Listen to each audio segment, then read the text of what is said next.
Hello friends, my name is Kajal Upadhyay and welcome to my channel Let's Make GS Easy।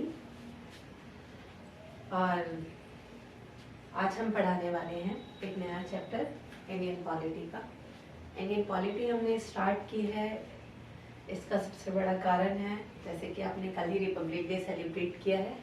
First of all happy republic day to all of you and it was the 75th republic day of our country. So republic day हम क्यों celebrate करते हैं आप सभी को पता होगा, आप इतने एजुकेटेड हैं, क्योंकि इन्फोर्समेंट में आ गया था हमारा जो है कॉन्स्टिट्यूशन। हालांकि अडॉप्ट 26 नवंबर 1949 को ही कर लिया गया था, बट 26 जनवरी 1930 को इसको पूरी तरह से देश में क्या कर दिया गया, लागू कर दिया गया। और इतना बड़ा संविधान और इतना बड़ा रिटर्न कॉन्स्टिट्यूशन बनने के पीछे क्या क्या फैक्टर्स है, कितना समय लगा था इसको बनने में, या इसके पीछे हमने क्या क्या झेला है तब जाके हमें ये संविधान मिला है, आज उस बारे में मैं थोड़ी सी झलकी बताऊंगी और डिस्कशन करेंगे historical background of the Indian constitution कि किस तरह से हमारे संविधान का एक हिस्टोरिकल ग्राउंड जो है वो फ्रेम हुआ। तो बात करते हैं। आप सभी जानते हैं कि इंग्लिश से इंडिया के आने के बाद में लगभग हमारा संविधान बनकर तैयार हुआ, लेकिन इसकी नींव पहले ही रखी जा चुकी थी। हमारे देश में विदेशी आक्रमण बहुत हुए और ईस्ट इंडिया कंपनी जो कि एज ए ट्रेडर्स इंडिया में आई थी, तो आपने देखा होगा कि किस तरह से उन्होंने क्या किया, हम लोगों को अच्छे से हैरिश किया था। बहुत सारी चीजें थी हमारे यहाँ पे, बहुत सारे लैक ऑफ नॉलेज, यूनिटी और इन सब चीजों की कमी थी। ठीक है, इन्हीं चीजों को उन्होंने क्या किया, एडवांटेज लिया और आगे जाके वो शासन कर पाए। लेकिन जब से हमारा संविधान बना है हम लोग इनफ यूनाइट है। इवन इंडिया क्या है, फेडरल होने के साथ साथ यूनियन ऑफ द स्टेट। ठीक है, तो यूनिटी का सबसे बड़ा एग्जांपल है। और हमारा जो कॉन्स्टिट्यूशन है जब से इम्प्लीमेंट हुआ है तब से आज तक यही है। हालांकि नहीं होने पर इसमें क्या है, टाइम टाइम पर अमेंडमेंट होते रहते हैं, संशोधन होते रहते हैं, लेकिन इतने बड़े संविधान को बनने में क्या मेहनत की गई और कितने दुखों के बाद हमें ये संविधान मिला था कि आज हम एक डेमोक्रेटिक इंडिया में सरवाइव कर रहे हैं। उससे पहले हमारा इंडिया कैसा था, डेफिनेटली छोटी छोटी प्रोविंसेस थी। इवन आजादी के टाइम भी कितनी प्रोविंसेस थी, 565 around, right.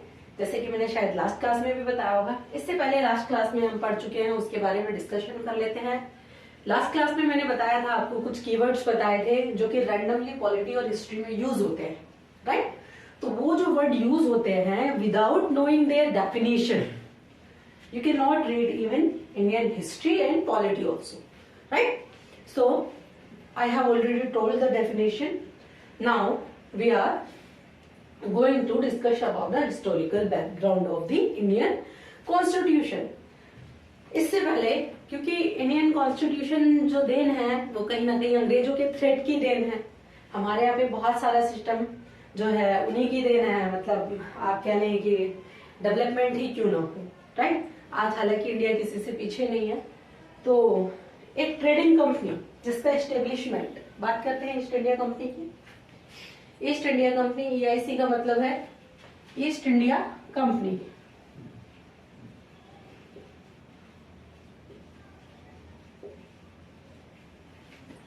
East India company, right. जहां जहां मैंने लिखा है और कंसिडर कर लीजिएगा इसको, और कम समय में आपको ज्यादा अच्छे से समझ आए इसकी मैं कोशिश करूंगी। लेकिन मैं एक एक चीज को आपको समझा के चलूंगी। आप कोई भी एग्जाम क्यों ना दे, यूपीएससी से लेकर और किसी भी लेवल तक के कॉम्पिटिटिव एग्जाम क्यों ना दे, जीएस उसमें एक मेन रोल प्ले करती है। तो आज से शुरुआत होने जा रही है उस अध्याय की, जिसको अगर आप रूटीन बेसिस पे रेगुलरली अगर आप इसकी क्लास लेते हैं तो definitely you will get benefit of that, right.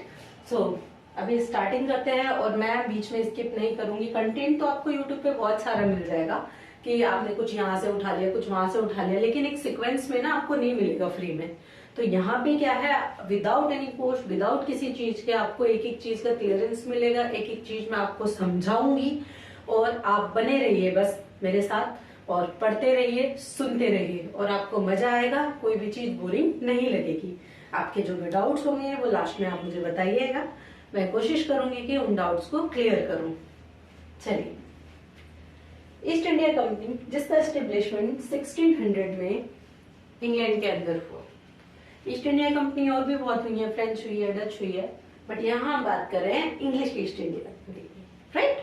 English east India company जो 1608 में इंडिया आई, और कौन आए? सर हॉकिंस लेकर इसको आए। सर हॉकिंस उस टाइम पे हमारे यहाँ पे किसकी एम्पररशिप थी? कौन थे एम्परर? जहांगीर, मुगल। हाँ, मुगल्स थे, मुगल्स की एम्पररशिप थी उस टाइम पे यहाँ पे। तो मुगल जो थे उस टाइम यहाँ पर शासक थे, और उनसे आकर उनके दरबार में जब भी आए, इन्होंने एक कंपनी लगाने की, एक फैक्ट्री लगाने की मांग की, और 5 साल तक ये कोशिश करते रहे। 5 साल में हालांकि उनको परमिशन मिली, उसके पीछे कुछ फैक्टर्स भी थे जो कि मैं आपको हिस्ट्री की क्लास में बताऊंगी, क्योंकि अभी हम पॉलिटी पढ़ने जा रहे हैं, तो सिर्फ इसको हम थोड़ा थोड़ा सा इन ब्रीफ डिस्कशन करेंगे, इन शॉर्ट डिस्कस करेंगे, ठीक है। तो अब बात करेंगे कि यहाँ पे क्या हुआ कि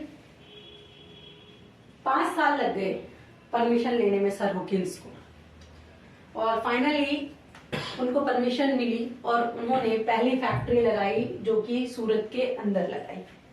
इस तरह से ईस्ट इंडिया कंपनी ने अपने ट्रेड की इंडिया में नींव रखी। हालांकि उससे पहले और भी जो यूरोपियंस थे वो इंडिया में आ चुके थे, जैसे डच थे, फ्रेंच थे, पोर्टुगीज थे, ये लोग पहले ही इंडिया में आ चुके थे। सबसे पहले पोर्टुगीज आए थे, वास्को डी गामा, सभी को पता होगा, 1498 में, ठीक है। तो ये इतने सारे मतलब जो यूरोपियंस थे वो इंडिया में आ चुके थे, बट दबदबा जो था वो कहीं ना कहीं बाद में जो विक्ट्री होगी उन सब के ऊपर, ओवर दी ऑल यूरोपियंस, वो विक्ट्री होगी किसकी? इंग्लिश की। तो इन्होंने कंपनी लगा ली हुई। अब इन्होंने कंपनी लगा ली तो क्या पाया इन्होंने? दे फाउंड कि इंडिया में ना कोई जुडिशियल सिस्टम ऐसा स्ट्रॉन्ग है नहीं, या तो बहुत कठोर दंड है या बिल्कुल स्मूथ है, और रॉयल लोग जो है पावर ज्यादातर उनके हाथों में है। आपने देखा, अब सब तो नहीं पहुंच सकते ना मुगल एम्परर के सामने, इतना बड़ा देश था, तो मतलब कुछ ऐसा नहीं कि जो पूरी तरह से लगभग पूरे देश पर क्या किया जा सके, इम्प्लीमेंट किया जा सके। तो इन चीजों को इन्होंने नोटिस किया। बाद में इन्होंने क्या की, धीरे धीरे हमारे जो प्रोविंशियल, लोकल प्रोविंशियल नवाब थे, राजा थे, उन सब से इन्होंने फ्रेंडशिप कर ली, और ऐसे ये धीरे धीरे बढ़ते गए। बंगाल में इन्होंने ऑलमोस्ट अपना ट्रेड जो था, बाद में आते आते, ठीक है, 18th सेंचुरी में आते आते इन्होंने 1757 तक या 1754 तक एक बड़ा मतलब अपनी ट्रेडिंग का क्या कर लिया था, ट्रेडिंग उसको एक्सपेंड कर लिया था, और बाकी कंपनियां इनके कंपैरिजन में थोड़ा थोड़ा ही काम कर पा रही थी। जैसे कि मैंने बताया, और भी यूरोपियन कंपनी इंडिया आई थी। तो अब हम आते हैं 1757। ये पहली शुरुआत है जब इनकी पॉलिसीज जो कि अब नवाबों को, राजाओं को समझ आने लगी थी, क्योंकि 1707 में क्या हुआ था पहले वो देख लीजिए। 1707 में डिक्लाइन ऑफ मुगल एम्परर्स। इस ईयर को क्यों इंपॉर्टेंट माना है? बिकॉज इस डेट पे किसकी डेथ हुई थी? Last strongest Mughal emperor Aurangzeb की, ठीक है। 1707 में उनकी डेथ हुई थी, और उसके बाद में उनके जितने भी उत्तराधिकारी थे, no one was strong as enough as he was, right. इतना स्ट्रॉन्ग कोई भी नहीं। तो सबसे पहला एडवांटेज इन्होंने इस चीज का लिया। दूसरा, अंग्रेजों ने पाया कि भारतीय तो आपस में ही लड़ रहे हैं। अब 25 साल औरंगजेब बादशाह ने लड़ने में मराठों से बिता दिए, और ये ध्यान नहीं दिया कि विदेशी इन्वेडर्स हमारे यहाँ पे क्या कर रहे हैं, जो कंपनी आई है क्या वो कंपनी की तरह काम कर रही है या नहीं कर रही। तो 25 साल लगातार मराठों से औरंगजेब लड़ते रहे, और डेफिनेटली जो सेंट्रल गवर्नमेंट कही जाती, अपनी आम भाषा में जो सेंट्रल रूल था वो किसका था? मुगल्स का था। अगर 25 साल अपने रिसोर्सेज अपने ही देश की दूसरी चीजों में लड़ने में लगा रहे हैं, तो कहीं ना कहीं उनकी कमियों का फायदा बाहरी लोग उठाएंगे ही उठाएंगे। ऐसा ही फिर बाद में मराठों ने मुगल को हरा दिया और कुछ एरिया उनका ले लिया, आगे चलते गए, जाटों को हराया, सिखों को हराया, without making any strong policy. वो चल दिया है अरब की तरफ, ठीक है। तो उधर से जो आने वाले, जो सिंध तक से आने वाले जो इन्वेडर्स थे उनको हराने, पीछे से जाटों ने उनको घेर लिया। जो मराठा जो स्ट्रॉन्ग एम्पायर्स हुआ करते थे कभी, वो भी जाते रहे। तो इन सब चीजों को आपस में लड़ते हुए भारत में अंग्रेज क्या कर रहे थे, देख रहे थे। और फिराक में थी एक ऐसे मौके की कि कब हम अपने हाथ में पूरी तरह से कमांड लें। जैसे जैसे मुगल एम्पररशिप क्या होती चली गई, डिक्लाइन होती चली गई, स्लो डाउन होती चली गई। कोई भी स्ट्रॉन्ग जो था उत्तराधिकारी, कोई भी स्ट्रॉन्ग जो एम्परर था वो नहीं मिल पा रहा था दिल्ली को। तो उस तरह से फिर धीरे धीरे क्या किया, रियासतों ने ना अपने आप को क्या इंडिपेंडेंट डिक्लेयर करना शुरू कर दिया। तो वहीं पे जैसे हैदराबाद हो गया, मैसूर हो गया, बंगाल हो गया। बंगाल की हम बात करते हैं, जैसे कि मैंने बताया कंपनी ने ज्यादातर अपना ट्रेड कहाँ पे एक्सपेंड किया हुआ था, बंगाल में। तो वहां पर मुर्शीद कुली खां और अलीवर्दी खां ने अपने आप को फ्री घोषित कर दिया था कि अब हम मुगलों के अंडर वर्क नहीं करेंगे। हमारी जो होगी, मतलब उनको एक पर्टिकुलर एक टैक्स के रूप में पेमेंट दे देते थे, बट वो उन लॉज को अपने ऊपर इम्प्लीमेंट नहीं करते थे जो मुगलों द्वारा बनाए गए थे। उन्हीं का उत्तराधिकारी हुआ अलीवर्दी खां का। अलीवर्दी खां जो थे उनका आगे जाके ग्रैंड सन क्या नाम था, सिराज उद्दौला। अच्छा, उसकी जो दोस्ती थी ना थोड़ी थोड़ी फ्रेंड्स से थी, लेकिन कहीं ना कहीं उसको समझ आ रहा था कि ये ट्रेडिंग की आड़ में कुछ और ही कर रहे हैं। उधर इन्होंने क्या किया था, म्यांमार तक, बर्मा तक, मतलब इन्होंने अपना जो ट्रेड है उसको एक्सपेंड कर रखा था।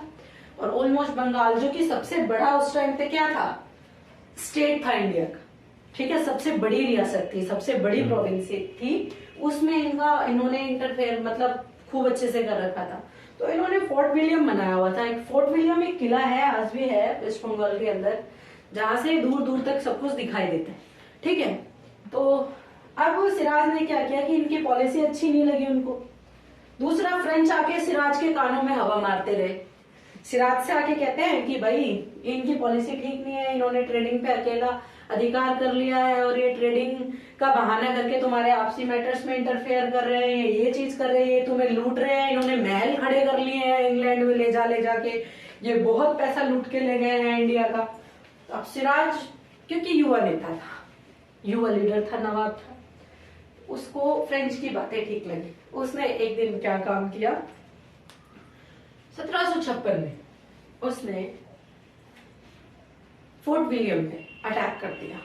वहां उसको क्या मिले, 1756 वहां उसको क्या मिले, फोर्ट विलियम पे उसने अटैक किया और 146 प्रिजनर्स, इंग्लिश प्रिजनर्स उसने क्या कर लिए, कैप्चर कर लिए, राइट। 146 प्रिजनर्स। तो 146 को 18/14 के एक कमरे में 18x14 डायमीटर वाले एक कमरे में क्या कर दिया, बंद कर दिया। हालांकि कहा जाता है जब इसने उनको कैप्चर किया तो उन्होंने अपनी जान की भीख मांगी थी और इस पे नवाब मान भी गया था। इसके पीछे एक छोटा सा किस्सा है कि वो मान गया, उसके बाद जाने के बाद में थोड़ी देर में क्या हुआ कि एक अंग्रेजी सैनिक ने ड्रिंक करके सिराज का एक सिपाही मार दिया। इस बात से नवाब गुस्सा हो गया और 18/14 के कमरे में बंद कर दिया। और इस ट्रेजेडी में 123 ऑलमोस्ट, ये डाटा अलग अलग है, इसको इंग्लिश डेटा मानते हैं हम, क्या कहा जाता है कि लोग बच भी गए थे। और क्लाइव ने बाद में झूठ भी बोला कि ऐसा कुछ नहीं है। क्लाइव ने इसकी रिपोर्टिंग लाइन में, उस टाइम पे क्लाइव था कंपनी का, ठीक है, गवर्नर, तो कि उसने क्या बोला, झूठ भी बोला है और ये सारी की सारी चीजें हाल, पर उन्होंने अपने डेटा में शो किया 123। इसमें बच्चे औरतें सब थे, ठीक है, मारे गए क्योंकि उसमें सिर्फ छोटी छोटी 2 खिड़की थी, हवा सांस पाने के लिए कुछ जगह नहीं थी। सब ये कमरे में रोक दिए। हाँ, अगले जो कमरा 4 लोगों के लिए बना हुआ था उस कमरे में 146 लोग रोके गए खचर पचर करके, और दम घुटने से कहा जाता है उनकी मौत हो गई। इसके ऑथेंटिक वो नहीं मिले हैं क्योंकि हम उतना टेक्निकली डेवलप भी नहीं थे और ध्यान भी नहीं दिया हमारे लोगों ने। बट इंग्लिश डेटा ये कहते हैं कि 123 जो पीपल्स थे और जो लोग थे वो मारे गए। इसको बोला जाता है ब्लैक होल मस्कार।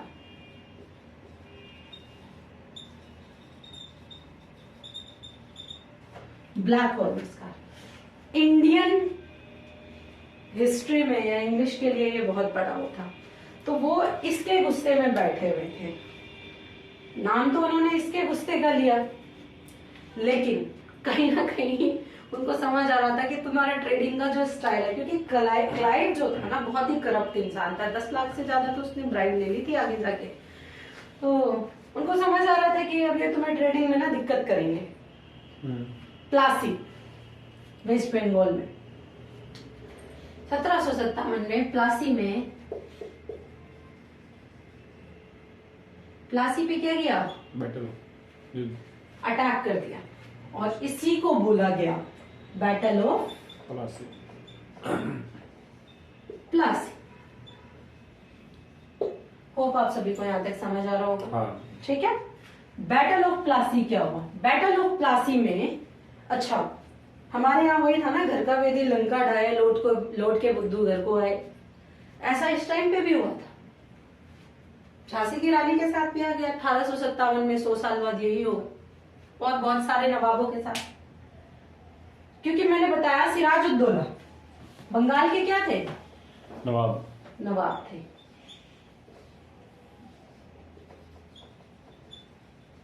ये बंगाल के नवाब थे।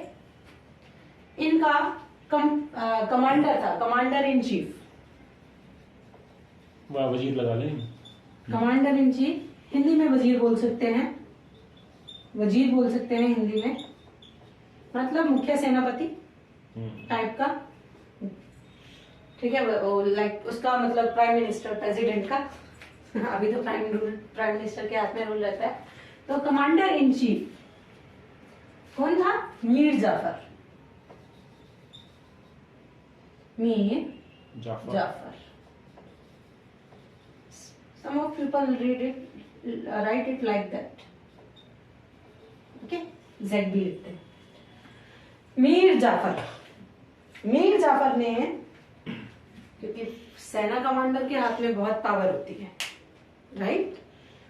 तो वो चाहे तो कुछ भी बदल सकता है। जैसे कि हिटलर ने क्या किया था जर्मनी में, अमेंडमेंट करके प्रेसिडेंट का पद ही खत्म कर दिया था। चांसलर सबसे बड़ा होगा, क्योंकि प्रेसिडेंट ऊपर होता था चांसलर से।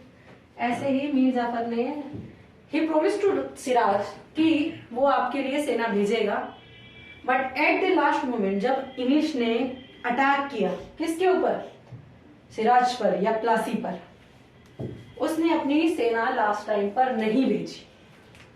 और यू वॉन्ट बिलीव, मात्र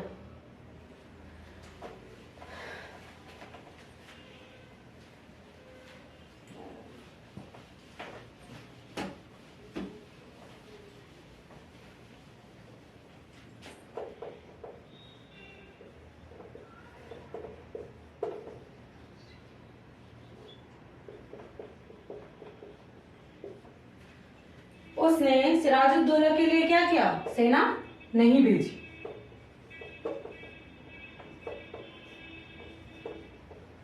किसने नहीं भेजी? मीर जाफर ने। और किसके पल्ले में बैठ गया वो जाके? ईस्ट इंडिया कंपनी के, अंग्रेजों के। ठीक है,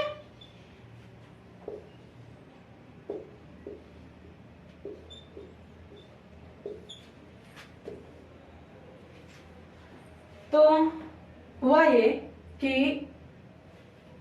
इनकी मात्र 750 सेना, इसको नहीं काउंट कर रहे हैं हम इसमें, याद रखना, इसमें बस इनका साथ दिया था। इसने क्या किया, धोखा किया था सिराज के साथ में। ठीक है, रिसीव हिम। ओके, तो इनकी 7 से 8,000 की सेना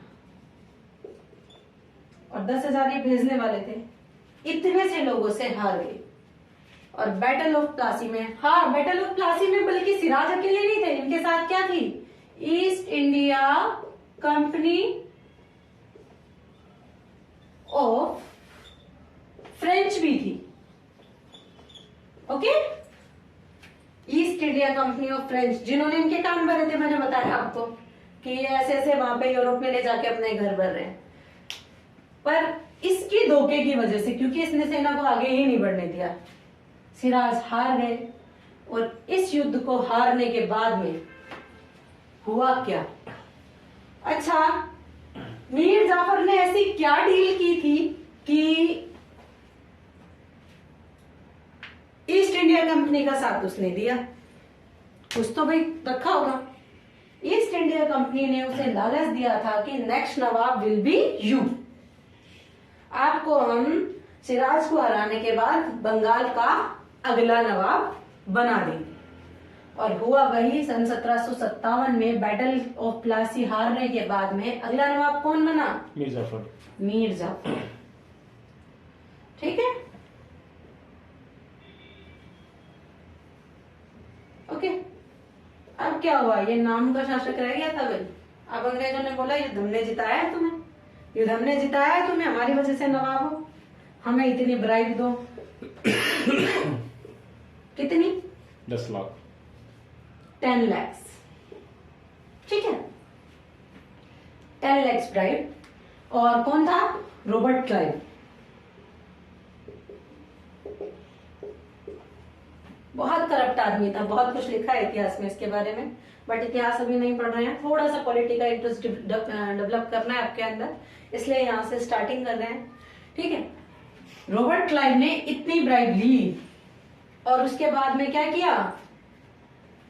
एडमिनिस्ट्रेशन आप देखो तो एडमिनिस्ट्रेशन कौन देख रहे हैं? ये प्रशासन कौन देख रहे हैं? मीर जाफर। और इकोनॉमिक अफेयर कौन रखेगा अपने पास में? कंपनी। कंपनी इकोनॉमिक मतलब जो रेवेन्यू आएगा, जो पैसा आएगा, वो ईस्ट इंडिया कंपनी। इस तरह से देखते ही देखते कुछ ही सालों में बंगाल की हालत बद से बदतर हो गई। इन्होंने भारी मात्रा में उनपे क्या लगाए? लगान लगाए, कर लगाए, टैक्स लगाए। एक समय ऐसा आया, एनसीईआरटी की 12th की बुक जब आप पढ़ेंगे ना, मॉडर्न हिस्ट्री की, अभी उसमें मुझे पता नहीं कुछ चेंजेस हुए हो तो पता नहीं, पर जो 2009 में जो एडिशन आया था उसमें जब आप पढ़ेंगे तो एक बर्दवान के जमींदार की नीलामी की बात की जा रही है। तो उसी समय का टाइम था ये जब उसकी जमींदार की जमीन नीलाम कर दी गई थी। जमींदारों को टारगेट दिया जाता था कि आपको इतना रेवेन्यू लेना ही होता है, और उस टाइम पे ड्रॉट हो गया। ठीक है, फेलर ऑफ क्रॉप। तो due to failure of crop क्या हुआ?